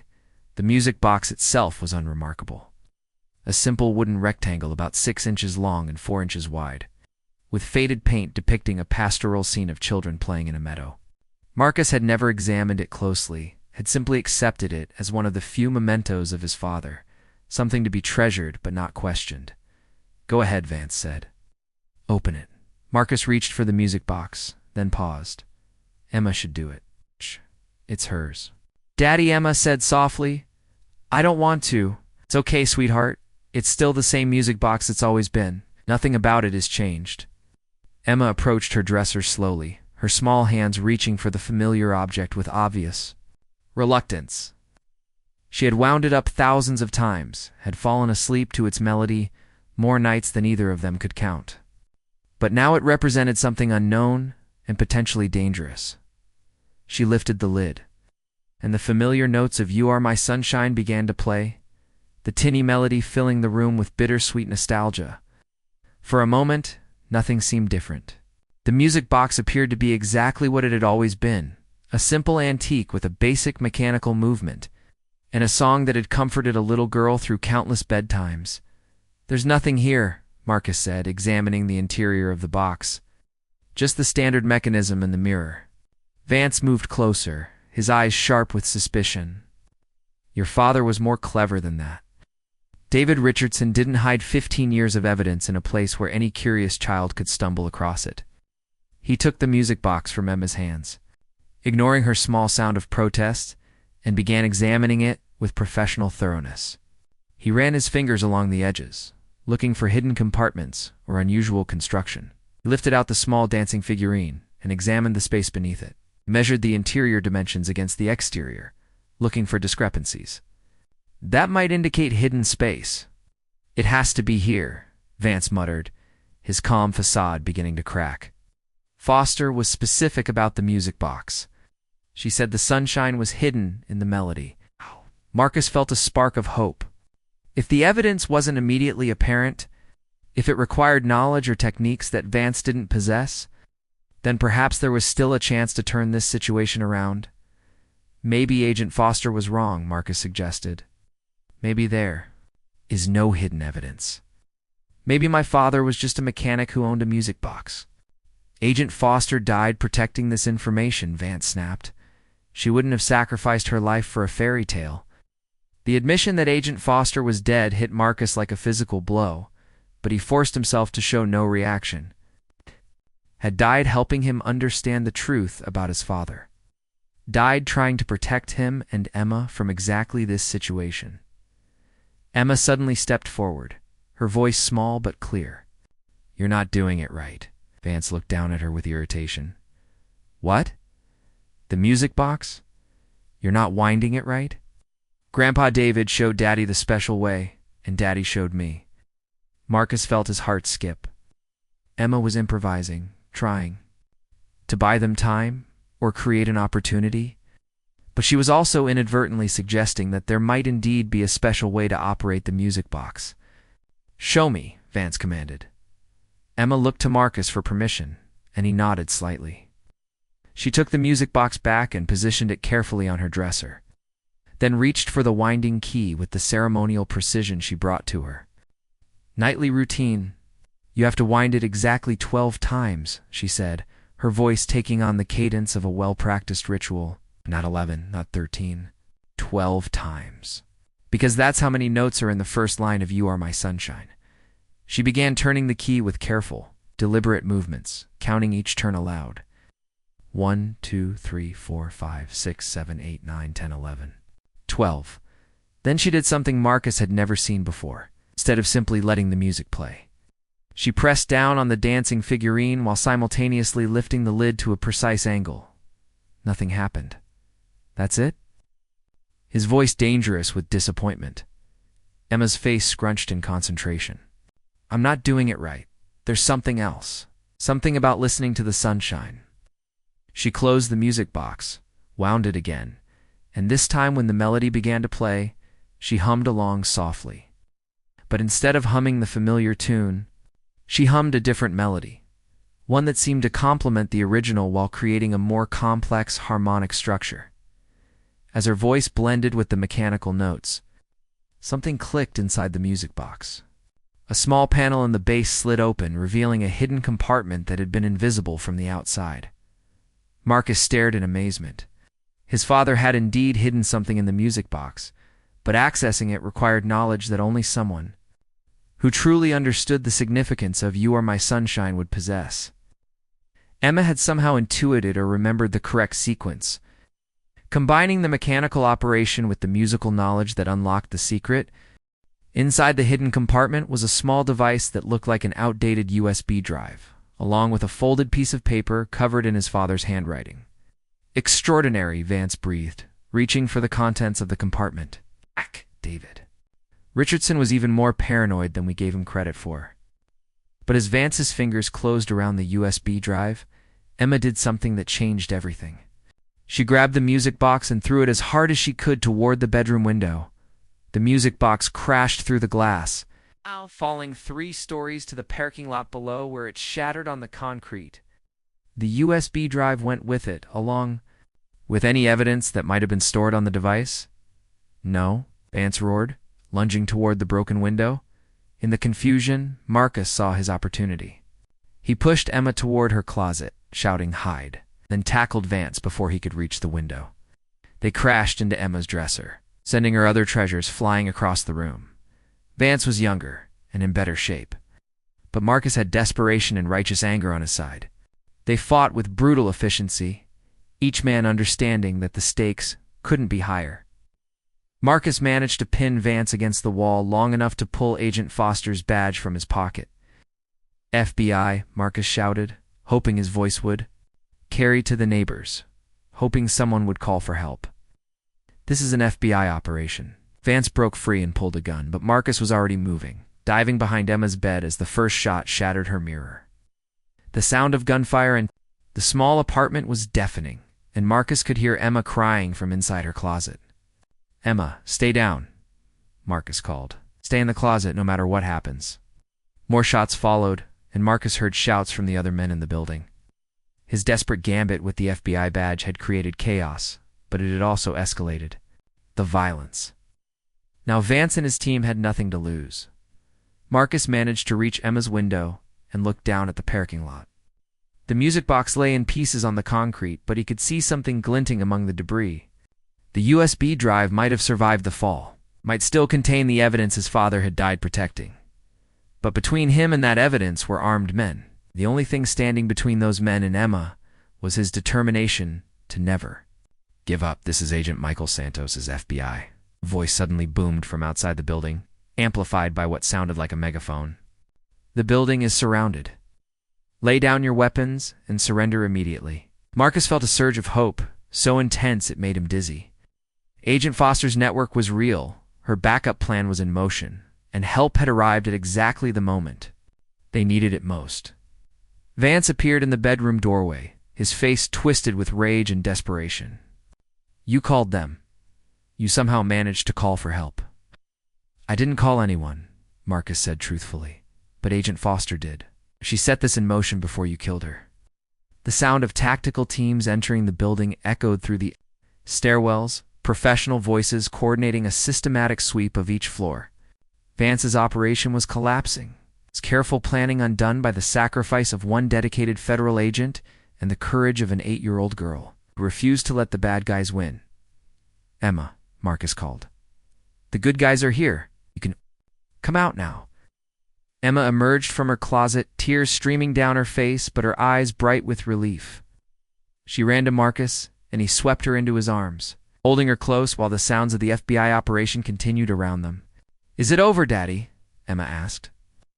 "Yeah, sweetheart," Marcus said, his voice thick with emotion. "It's over. We did it. We never gave up." Through the broken window, Marcus could see Agent Santos coordinating the recovery of the USB drive from the parking lot debris. Emma's desperate throw had not only saved the evidence, but it also created the distraction that allowed them to survive long enough for the cavalry to arrive, as federal agents secured the scene and began processing the members of Vance's team. Marcus realized that Emma's birthday had indeed been unlike anything he had planned, but in the end, it had become something even more meaningful. The day they learned that heroes could be ordinary people who simply refused to surrender when faced with impossible odds. The FBI field office in downtown Austin was a world away from Marcus and Emma's modest apartment, all glass and steel, and the kind of institutional efficiency that spoke of serious government resources. Agent Michael Santos met them in the lobby, a man in his 40s with graying temples and the kind of steady presence that suggested he had seen enough crisis situations to remain calm in the face of chaos. "Mr. Thompson, Emma," he said, extending his hand with genuine warmth. "I'm Agent Santos. I knew Agent Foster well, and I want you to know that her sacrifice won't be forgotten." Emma stayed close to Marcus's side, still wearing her birthday dress, but now also wrapped in an FBI windbreaker that was far too large for her small frame. The events of the afternoon had left her subdued but alert, processing everything with the resilience that children often showed in crisis situations. "Is Agent Foster really gone?" Marcus asked, though he already knew the answer from Vance's earlier admission. "Diana died in the hospital an hour ago," Santos confirmed gently, "but not before she managed to provide crucial intelligence that allowed us to coordinate today's operation." Her final reports detailed everything about the Crimson Network's structure, Vance's team composition, and most importantly, the significance of your father's evidence. They were escorted to a conference room on the 7th floor, where the USB drive recovered from the parking lot sat connected to a secure computer terminal. The device had survived Emma's desperate throw with only minor cosmetic damage, and preliminary analysis suggested that the data was intact and accessible. "Before we examine what your father left behind," Santos said, settling into a chair across from them, "I need you to understand the scope of what we're dealing with. The Crimson Network isn't just a criminal organization operating in one region or country. They're an international syndicate with connections to corrupt officials, legitimate businesses, and criminal enterprises across 6 continents." Marcus felt Emma's hand slip into his as Santos continued his briefing. "Your father spent 15 years documenting their operations, but what makes his evidence unique is that he was able to penetrate their financial structure. Money laundering, offshore accounts, shell corporations David Richardson mapped out. The entire economic ecosystem that keeps the Crimson Network operational." "How much money are we talking about?" Marcus asked. "Conservative estimates suggest they move over $2 billion annually through human trafficking, weapons sales, and related criminal activities. But the real value of your father's evidence isn't just the financial data tits, the identification of their protection network." Santos pulled up a digital map on his laptop, showing connections between various cities around the world. Crimson Network operates with impunity because they have law enforcement officials, judges, politicians, and business leaders on their payroll. Your father documented these relationships, collected proof of payments, recorded conversations, gathered evidence that could bring down not just the criminal organization, but the entire corrupt infrastructure that enables their operations. Emma had been listening quietly, but now she spoke up. "Is that why they wanted to hurt us? 'Cause Grandpa David was trying to stop the bad guys?" "That's exactly right, Emma. Your grandfather was a hero who spent his life fighting against people who hurt other people for money. And because of what you and your dad did today, we can finally finish the work he started." Agent Santos turned his attention back to the computer terminal. The USB drive contains not just data files, but also video recordings, audio transcripts, and digital copies of financial documents. Some of this evidence is over a decade old. But financial crimes don't have the same statute of limitations as other offenses, and conspiracy charges can reach back indefinitely when the criminal activity is ongoing. As they watched, Santos began opening files from the USB drive. The screen filled with spreadsheets showing financial transactions, bank account numbers, and transfer records spanning years of criminal activity.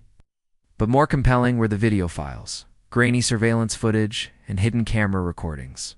That showed high-ranking officials accepting bribes, discussing illegal operations, and coordinating cover-ups. My God, Marcus breathed, watching a video of what appeared to be a federal judge discussing case dismissals in exchange for payment. How did my father get access to all this? David Richardson was one of the most skilled undercover agents the Bureau has ever produced, Santos explained. Spent years building relationships within the organization, gaining trust, establishing himself as a reliable partner in their operations. The personal cost was enormous he had to maintain. His cover identity, even with his own family, which is why you grew up thinking he was just a mechanic. Marcus thought about his childhood memories of his father, the man who had taught him to fix engines and use tools, who had seemed like an ordinary working-class dad focused on providing for his family. The revelation that every aspect of that identity had been carefully constructed cover story was both heartbreaking and awe-inspiring. Did he ever talk about his real work? Santos asked. Is any hints or clues that suggested he was involved in law enforcement? Not that I remember, Marcus said, but there were things that seemed odd in retrospect. He traveled more than most mechanics, had meetings at strange hours, and sometimes seemed worried about things he'd never explained to my mother or me. Emma had been studying the computer screen with intense concentration. Agent Santos, why is there a picture of Mrs. Patterson on the computer? Marcus and Santos both turned to look where Emma was pointing. On the screen was a surveillance photograph showing Mrs. Patterson, their elderly neighbor who had been driving Emma to school, standing outside what appeared to be a government building. Emma, are you sure that's Mrs. Patterson? Santos asked, his voice suddenly sharp with professional interest. That's definitely her, Emma confirmed. She's wearing the same coat she always wears, and she has the same purse with the broken strap. Santos began typing rapidly, pulling up additional files and cross-referencing data. Margaret Patterson, retired teacher, moved to your apartment complex 6 months ago. According to your father's notes, she was supposed to be a bureau contact. Someone who would keep an eye on you if the Crimson Network ever discovered your identity. Marcus felt a chill of realization. Mrs. Patterson wasn't just being neighborly when she offered to drive Emma to school. She was protecting us. That's exactly right. Diana Foster wasn't the only agent assigned to your case. Your father set up a comprehensive protection network before his death, with multiple layers of surveillance and intervention designed to activate if you were ever threatened. Santos pulled up another file, this one containing detailed profiles of everyone in Marcus and Emma's daily lives. Teachers, neighbors, co-workers. Even the clerks at their grocery store had been carefully vetted, and many were. They're federal agents or trusted civilian assets. Frank Martinez, the veteran you helped with dog food yesterday. He's a retired FBI agent living on a bureau pension. Tony Rodriguez, your construction foreman, his brother is a federal marshal. The anonymous $100 gift for Emma's birthday? That came from a discretionary fund Diana Foster maintained specifically for your family's needs. Marcus stared at the screen, trying to process the magnitude of the deception that had surrounded their lives. So none of it was real? None of our relationships, our friendships, our community? No, Marcus, that's not right, Santos said firmly. The protection was real, but the relationships were genuine. These people weren't assigned to pretend to care about you and Emma. They were recruited because they already cared. Your father identified people who naturally gravitated toward helping others. People who would want to protect a single dad and his daughter, regardless of any federal mandate. Emma looked up from the computer screen. So Mrs. Patterson really likes me? She wasn't just pretending? Mrs. Patterson loves you like her own granddaughter, Santos assured her. The difference is that she also happens to be trained in protective surveillance and emergency response procedures. When Diana Foster sent out the alert yesterday, Mrs. Patterson was one of the first responders to reach your apartment complex. Santos opened another file, showing a timeline of the previous day's events. The moment you helped Diana in the parking lot, she triggered a comprehensive response protocol. Within minutes, every asset in your protection network was activated. Mrs. Patterson was notified. Frank Martinez began conducting counter-surveillance in your neighborhood. Tony Rodriguez was briefed on potential workplace threats. Marcus realized that what had felt like a single moment of moral choice helping an injured woman had actually been the culmination of years of preparation and planning. His father's final case was reaching its conclusion not just because of the evidence he had gathered, but because of the human network he had assembled to protect his family. "What happens now?" Marcus asked. "To us, to the evidence, to the people who tried to hurt Emma. Vance and his team are already in federal custody, facing charges that will likely result in life sentences. The evidence on this USB drive is being analyzed by teams of forensic accountants, digital experts, and international law enforcement specialists. Within the next few weeks, we expect to execute coordinated arrests in 12 countries, targeting over 200 individuals involved in Crimson Network operations." Santos paused, studying Marcus and Emma with the careful attention of someone making a significant decision. "But there's something else we need to discuss, something that will affect your future in ways you might not expect." He opened a final file, this one containing legal documents and what appeared to be financial statements. "Your father didn't just leave behind evidence of criminal activity. He also documented the recovery of assets seized from Crimson Network operations over the years. Money and property that was confiscated during raids, frozen accounts that were connected to criminal activity, assets that were held in trust pending the resolution of his investigation." Marcus felt Emma lean closer, sensing that something important was being revealed. "What kind of assets?" "Approximately $14 million in recovered funds that your father traced back to victims of human trafficking operations. Money that was supposed to be returned to those victims or their families, but which has been held in federal accounts for years while we tried to identify the rightful recipients." Santos turned the laptop screen toward them, showing bank account summaries and asset inventories that represented more money than Marcus had ever imagined. "According to the legal documentation your father prepared, a significant portion of these funds, roughly $4 million, is designated as compensation for the family members of federal agents who died in the line of duty during Crimson Network investigations." "I don't understand," Marcus said, though a part of him was beginning to comprehend the implications. "Marcus, you're David Richardson's son. You're the family member of a federal agent who died in the line of duty. And Emma is his granddaughter, the beneficiary of a trust fund that your father established using recovered criminal assets." The numbers on the screen seemed surreal, life-changing in ways that Marcus couldn't immediately process. $4 million would solve every financial problem they had ever faced. Would provide Emma with educational opportunities and security that had seemed impossible just hours ago. "This is Emma's college fund," Santos continued. "But it's also your recognition as the family of a hero who gave his life to protect innocent people from predators and criminals." Emma looked up at Marcus with wide eyes. "Daddy, does this mean we don't have to worry anymore?" Marcus wrapped his arms around his daughter, thinking about her drawing of their family in front of a house with a garden and a dog. Thinking about her innocent question about whether they would ever stop worrying about money. He said, his voice thick with emotion, "I think it means we can stop worrying about a lot of things." But even as he spoke, Marcus realized that the money, significant as it was, wasn't the most important thing they had gained.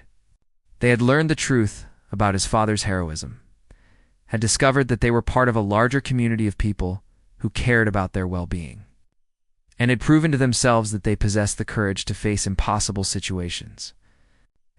Without giving up, Emma had thrown a music box through a window to protect evidence that could save other children from becoming victims. Marcus had stood up to armed criminals to protect his daughter. They had honored David Richardson's legacy not just by preserving his evidence, but by demonstrating the same values that had driven his life's work. The escalation of their ordinary lives into federal investigation and international criminal justice had revealed that they were already extraordinary, already possessed of the strength and character that heroes were made of. The money would change their circumstances, but their core identity as a family that refused to surrender in the face of adversity had been forged long before they knew about USB drives and criminal networks. As Agent Santos began explaining the legal procedures for accessing the trust fund, Marcus looked down at Emma and saw his father's determination reflected in her eyes. They were David Richardson's family, carriers of his legacy, and inheritors of both his sacrifice and his victory over the forces of darkness that preyed on the innocent. The escalation was complete, but the story was just beginning. 6 months later, Marcus stood in the backyard of their new house, watching Emma chase a golden retriever puppy named Buddy across grass that was actually theirs to maintain and enjoy. The house was modest by some standards: 3 bedrooms, 2 bathrooms, a kitchen with windows that let in morning sunlight, but to Emma, it was the castle from her drawings made real. The moving process had been surreal, transitioning from their tiny apartment to a home with enough space for Emma to have friends over without everyone sitting on Marcus's fold-out couch. But more than the physical space, what struck Marcus most was the absence of that constant weight in his chest. The grinding anxiety about rent and bills and whether he was providing enough for his daughter. "Daddy, look how fast Buddy can run," Emma called, her laughter carrying across the yard as the puppy bounded toward the garden they had planted together. The garden had been Emma's idea, inspired by her memories of the pastoral scene painted on the old music box. They had spent weekends learning about soil preparation and seed spacing, creating rows of vegetables and flowers that represented their investment in a future they no longer had to fear. Marcus had left construction work, not because there was anything wrong with honest labor, but because the trust fund allowed him to pursue the teaching career he had always dreamed of. He was enrolled in a graduate program to earn his teaching certification, studying education theory in the evenings, while Emma did her homework at the kitchen table beside him. The phone rang, and Marcus answered to find Agent Santos on the line. Their monthly check-ins had become less about security concerns and more about friendship. Though Santos always maintained his professional obligation to ensure their continued safety, "Marcus, I wanted to give you an update on the Crimson Network prosecutions," Santos said. The trials concluded yesterday in Geneva. Guilty verdicts across the board, with sentences ranging from 25 years to life without parole. Marcus felt a satisfaction that went beyond personal vindication. How many people were convicted in total? 237 individuals in 12 countries. But more importantly, we've documented the rescue of over 400 trafficking victims and the shutdown of networks that were moving thousands of people annually. The numbers represented human lives, families reunited, children who would grow up free instead of enslaved. Marcus thought about his father, about the 15 years David Richardson had spent building cases that would ultimately save people he would never meet. Or something else, Santos continued. The Justice Department is establishing a memorial wall at FBI headquarters, honoring agents who died in the line of duty during undercover operations. Your father's name will be prominently displayed, along with a citation describing his contribution to dismantling international human trafficking networks. Marcus felt his throat tighten with emotion. For 30 years, his father had been remembered only as a mechanic who died too young in a car accident. Ow. Now he would be honored as the hero he had always been, his sacrifice recognized by the agency. He served in the country he protected. "Will there be a ceremony?" Marcus asked. "Yes, and you and Emma are invited as honored guests. The director wants to personally thank you for completing your father's mission." After hanging up, Marcus found Emma in her bedroom, carefully arranging books on shelves that were finally tall enough to hold her growing library. She had developed a voracious appetite for reading since they moved, devouring stories about adventures and mysteries and families who overcame impossible challenges. "Emma," Agent Santos called. "I want to honor Grandpa David at a special ceremony in Washington." Emma looked up from her books, her face serious with the kind of consideration she brought to important matters. "Will we get to see his name on the wall?" "Yes. And we'll get to meet other people whose families worked to stop the bad guys." "Can we bring flowers?" "I want to bring flowers from our garden." Marcus smiled, struck by his daughter's instinct to honor her grandfather with something they had created together. I think that's a perfect idea. That evening, they had dinner with Mrs. Patterson, who had become a regular fixture in their lives despite the revelation of her federal connections. She brought homemade cookies and listened to Emma's detailed reports about school, her friends and Buddy's latest adventures with the patient attention of someone who genuinely treasured every moment. Mrs. Patterson said as they finished dinner, "Your grandfather would be so proud of both of you. It's not just because of what you did that day, but because of who you've become since then." Marcus had been thinking about legacy lately, about the difference between inheriting money and inheriting values. The trust fund had given them financial security, but Emma's courage in throwing the music box through the window had come from something deeper, the understanding that protecting others was worth personal sacrifice. "Mrs. Patterson," Emma said, "do you think there are other kids out there whose daddies are secret heroes?" "I think there are lots of heroes we never hear about," Mrs. Patterson replied. "People who do the right thing even when it's dangerous, even when no one will ever know what they sacrificed." Marcus thought about Agent Foster, who had died protecting strangers she had been assigned to watch. He thought about the hundreds of law enforcement officers who worked undercover operations, maintaining false identities for years to build cases against criminal organizations. He thought about the ordinary people like Frank Martinez and Tony Rodriguez, who had agreed to help protect a single father and his daughter simply because it was the right thing to do. Later that night, after Emma had gone to bed and the house was quiet except for Buddy's gentle snoring from his bed in the living room, Marcus sat at his new desk grading papers from his student teaching assignment.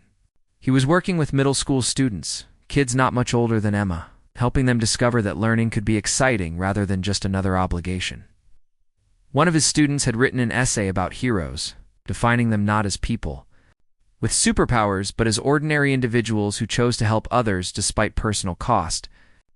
The essay reminded Marcus of conversations he had been having with Emma about her grandfather, about the difference between being strong and being brave.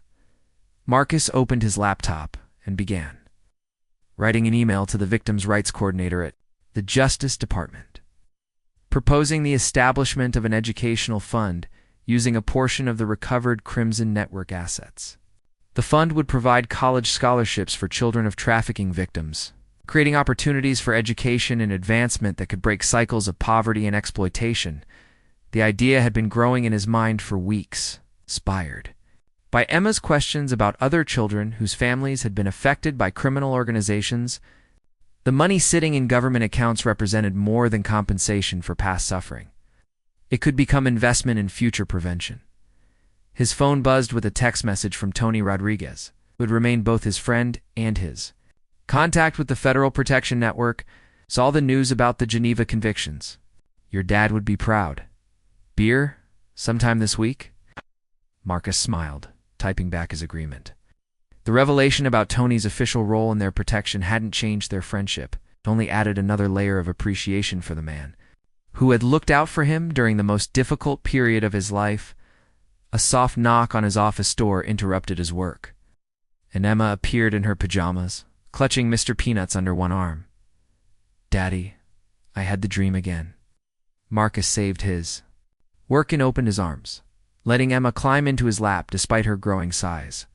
She had been having recurring dreams about the day in the parking lot, processing the trauma of violence and fear in the way that children did. Through repetition and gradual integration. "Tell me about it," Marcus said gently. "It's the same as always. The bad guys come to take us away. But this time, when I throw the music box, it doesn't break. It flies up into the sky like a bird, and all the music comes out and makes everyone stop fighting." Marcus held her close, understanding that her subconscious was working to transform the memory of terror into something more manageable, more hopeful. "That's a beautiful dream, sweetheart." "Daddy, do you think Grandpa David can see us now? You think he knows we've finished his work?" Marcus thought about legacy again, about the ways that love and courage could echo across generations, shaping the future in ways that the original actors could never fully imagine. "I think he knows. I think he's proud that his granddaughter was brave enough to save evidence that helped rescue hundreds of other children. I think he's happy that we're safe and that we're using our safety to help other people. Emma yawned, her head settling against his shoulder. When I grow up, I want to help people like Grandpa David did. But I want to do it without having to keep secrets from my family. What kind of helping do you want to do? I want to be a teacher like you're going to be, but also a detective like Grandpa David. I want to teach kids during the day and solve mysteries at night. Marcus laughed softly, imagining his daughter as an adult, combining education and investigation in ways that honored both her grandfather's sacrifice and her own experiences. That sounds like a perfect job for someone as smart and brave as you. As he carried Emma back to her bedroom, Marcus realized that their story had come full circle in ways he couldn't have imagined 6 months ago. They had started as a struggling, single-parent family, isolated by financial stress and limited by circumstances beyond their control. They had discovered that they were part of a larger narrative of heroism and sacrifice, that their ordinary lives were connected to extraordinary purposes. The money had changed their external circumstances, but the real transformation had been internal. It learned that they possessed reserves of courage and determination that could sustain them through unimaginable challenges. They had discovered that love was indeed stronger than fear, that doing the right thing was worth any personal cost, and that ordinary people could become heroes simply by refusing to give up when faced with impossible odds. Marcus tucked Emma into her new bed, in her new room, surrounded by new books and toys that represented security rather than sacrifice. But the most important things hadn't changed the bedtime story. The gentle kiss on her forehead, the whispered promise that she was loved more than the whole world. "Sweet dreams, beautiful girl," he said, adjusting her covers and making sure. "Mr. Peanuts was positioned correctly," Daddy, Emma said sleepily. "Thank you for being my hero." "Thank you for being mine," Marcus replied, meaning it more than any words he had ever spoken. As he turned off the lights and closed her door, Marcus reflected on the simple truth that had carried them through their darkest moments and would continue to guide them into whatever future awaited. Love was the strongest force in the universe, more powerful than criminal organizations or government conspiracies or financial worries, or any other challenge they might face.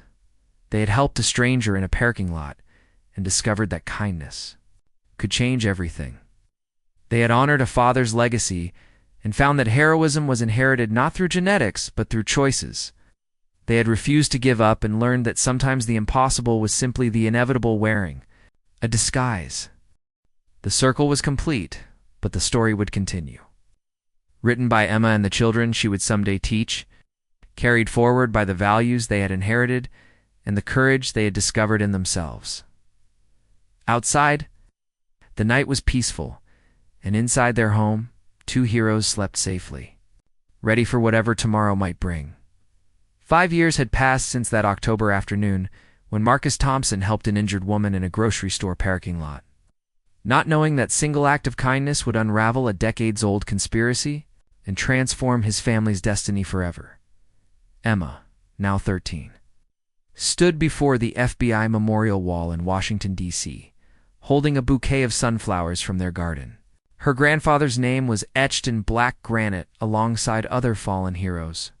David Richardson, undercover agent, died October 15, 1994. His courage saved countless lives. "Tell me the story again, Daddy," Emma said, though she knew every detail by heart. Marcus smiled, watching his daughter trace her grandfather's name with her fingertip. "Your grandfather spent 15 years living a double life, pretending to be someone else so he could gather evidence against people who hurt children. He knew it was dangerous, but he also knew that someone had to stand up to the monsters." Emma nodded solemnly. At 13, she understood concepts of sacrifice and heroism in ways that would have been impossible at 8. She had chosen to write her 8th-grade history project about undercover law enforcement operations. Interviewing Agent Santos and several other federal agents who had worked with her grandfather, Mr. Richardson would be amazed to see how many lives his work ultimately saved, Agent Santos said, joining them at the memorial. He had retired from active duty but remained close to their family, serving as an unofficial uncle and mentor to Emma. The latest statistics were staggering. Over 1,200 trafficking victims rescued worldwide. 47 criminal networks dismantled. and an estimated 10,000 potential victims protected through preventative operations made possible by David Richardson's evidence. But perhaps more significant was the educational foundation that Marcus and Emma had established. Using the recovered criminal assets, the Richardson Foundation had provided college scholarships to 215 children of trafficking survivors, breaking cycles of poverty and creating new generations of advocates for human rights. Emma Santos said, "I have something special to show you." He led them to a conference room where a young woman in her early 20s waited nervously. She had dark hair and intelligent eyes that reminded Marcus of Agent Foster. "Emma, Marcus, I'd like you to meet Maria Gonzalez. She was one of the children rescued in the Guatemala operation that we were able to execute using your grandfather's financial intelligence." Maria stood and extended her hand, her English accented but confident. "Mr. Thompson, Emma, I have waited 5 years to meet you. Your grandfather's work saved my life when I was 8 years old, and your foundation gave me the scholarship that allowed me to attend college." Emma's eyes widened. This was the first time she had met someone whose life had been directly impacted by their family's story. "I am graduating next month with a degree in social work," Maria continued. "I want to work with organizations that help trafficking survivors rebuild their lives. I want to carry forward the work that your grandfather started." Marcus felt the familiar tightening in his throat that came whenever he was reminded of the far-reaching impact of his father's sacrifice, but this time, the emotion was accompanied by a deep sense of completion. The circle wasn't just closed, it was expanding, creating new circles of influence and positive change. "Maria," Emma said, her voice steady with the maturity that had emerged over the past 5 years, "would you like to speak at our foundation's annual scholarship ceremony? I think other survivors should know that the person who helped save them is now helping to save others." Maria's eyes filled with tears. "I would be honored." Later that evening, Marcus and Emma walked through the streets of Washington as the sun set behind government buildings that no longer seemed intimidating or distant. They had become part of the machinery of justice, contributors to the ongoing work of protecting innocent people from predators and criminals. "Daddy," Emma said as they paused at a crosswalk, "I've been thinking about my future." "Oh, what conclusions have you reached?" "I still want to be a teacher and a detective, but I also want to be a lawyer. I want to prosecute people who hurt children, and I want to help create laws that make it harder for bad guys to escape justice." Marcus looked down at his daughter, no longer the frightened 8-year-old who had hidden in a closet while gunfire erupted in her bedroom, but a confident young woman with clear moral vision and the determination to pursue it. "That sounds like exactly the kind of person the world needs," he said. Emma smiled. "I figure if Grandpa David could spend 15 years pretending to be someone else to catch bad guys, I can spend 15 years going to school to learn how to put them in prison where they belong." As they crossed the street, Marcus reflected on the unexpected ways that heroism could manifest across generations.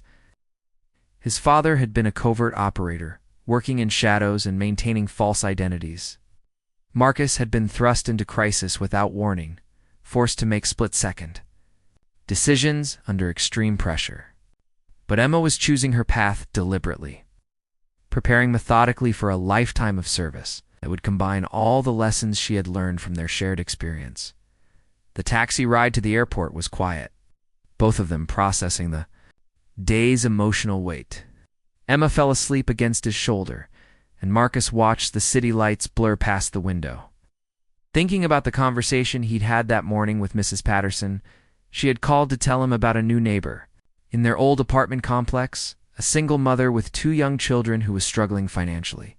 Without being asked, Mrs. Patterson had organized the other residents to provide meals, child care assistance, and emotional support. "Kindness is contagious," she had said. "Once people see it in action, they want to participate." You and Emma started something in that parking lot that's still spreading. Marcus understood what she meant. Their story had been covered by national media, inspiring other people to take action when they witnessed someone in need. The foundation received letters weekly from families who had decided to help strangers, from communities that had organized to support vulnerable members, from children who had chosen to stand up to bullies because they had learned that heroes were ordinary people who refused to give up. Back home in Austin, their house had become an informal headquarters for various charitable activities. Emma organized clothing drives for homeless shelters, Marcus tutored high school students preparing for college, and they hosted monthly dinners for families whose children had received Richardson Foundation scholarships. But perhaps the most meaningful change was the simplest one. They had learned to see every interaction as an opportunity to make someone's life better. Every encounter as a chance to demonstrate that kindness was stronger than fear, that love was more powerful than hatred, and that ordinary people could accomplish extraordinary things when they chose to act on their principles rather than their anxieties. Emma stirred as the plane began its descent into Austin. Blinking awake and looking out the window at the lights of their city spread below them. "Daddy," she said sleepily, "do you think Grandpa David knew that helping people would become our family business?" Marcus considered the question, thinking about legacy and intention, about the ways that values could echo across decades and shape futures that their originators could never have imagined. "I think he knew that doing the right thing always leads to more opportunities to do the right thing," Marcus said. "I think he trusted that if he raised a good son, that son would raise a good daughter, and that good people would find ways to make the world better." Emma nodded, satisfied with this explanation. "Then we better keep doing good work, so I can raise good kids who will keep helping people long after we're gone." As their plane touched down, Marcus realized that this was how heroism really worked. Not through single dramatic moments, but through the accumulated choices of generations of people who decided that other people's well-being mattered as much as their own. The story that began with a music box and a mysterious $100 gift had become a foundation that would outlast all of them, creating ripples of positive change that would spread far beyond anything David Richardson could have envisioned when he first went undercover to fight the Crimson Network. Emma Thompson was 13 years old. To spend the next 50 years of her life making sure that no child would ever have to experience what she had experienced, that no family would ever have to face what they had faced, that heroes would always emerge when ordinary people decided to help strangers in need. The legacy continued. Stronger than ever, carried forward by love and sustained by the unshakable belief that doing the right thing would always eventually make everything right. Up next, you've got 2 more standout stories right on your screen. If this one hits the mark, you won't want to pass these up. Just click and check them out. And don't forget to subscribe and turn on the notification bell so you don't miss any upload from us.